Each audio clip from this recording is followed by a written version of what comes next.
CGTN's Wilkister Nyabwa did speak to the incumbent president, Peter Mutharika, about his first term in office and why he thinks the citizens of this landlocked Southeast African country should give him a second five-year term in office. Mr. President, thank you very much for making the time to join us today. Perhaps we can start by talking about the youth. Now, the youth constitute a very large block of voters. Some of the concerns they have spoken about are unemployment. How do you intend to address some of the issues that they have raised? God, first of all, as you probably know, I'm the global champion for the youth, the United Nations, and I'm also African Union champion for the youth, and also Africa-China champion for the youth. So I hold 3 youth positions gradually. So I'm committed to the youth. Now I'm aware that there are those problems here and also elsewhere of the youth.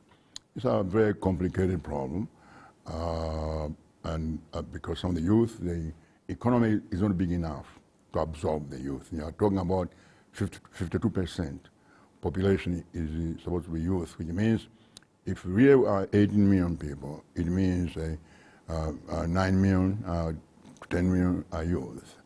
And among those, maybe half, maybe 5 million are really of sort of working age. And it's a challenge to absorb. Now, what I've done in this country, when I started in 2014, we started to establish community technical colleges, because I realized that the economy was not big enough to absorb everybody, that if all the jobs in the private sector and public sector were put together,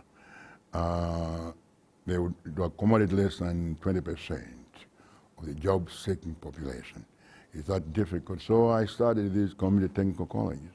In the country, so far, we have built 28, one in each district, 28 districts. Beginning July, we'll be moving to constituencies. So each of the 193 constituencies will have a community technical college. Now, in this college, we train the youth things like carpentry, bricklaying, ICT, welding, plumbing, beauty technology, and about 7 or 8 skills.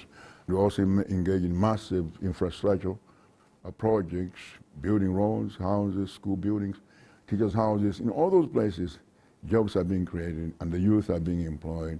So we're doing that, and of course we'll continue to do so, expand the programs. One of the major concerns in Malawi is the issue of corruption. How does your government intend to tackle graft? A lot of people are being tried. About 15 have so far been convicted. After Cashgate, we had a British company that audited, gave a report on what had happened, Baker Tilly. So we have that report, we are pursuing that, and we are empowering the Director of Public Anti-Corruption Bureau, Director of Public Prosecutions, the Director of Financial Intelligence Agency, and also the Director of Fiscal Police. Those 4 entities. We're empowering them, and they work together. A cease-fight corruption, another fight against corruption assets declaration, that all senior officials beyond a certain level are required annually to declare their assets. And that's important, so that there's transparency there. So we are fighting corruption, but it's always a problem. It is a difficult problem, but we're doing our best. When I took over in 2014, inflation, the economy had collapsed. Inflation was what, 37%, it's now 8%. Interest rates were about 42%, they're now 16. It's still high, but going down. Foreign reserves had only 1 month import cover, it's now 6 months, the highest in history.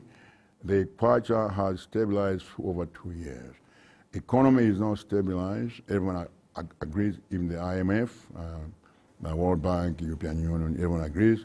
We have stabilized the economy, it's beginning to grow now.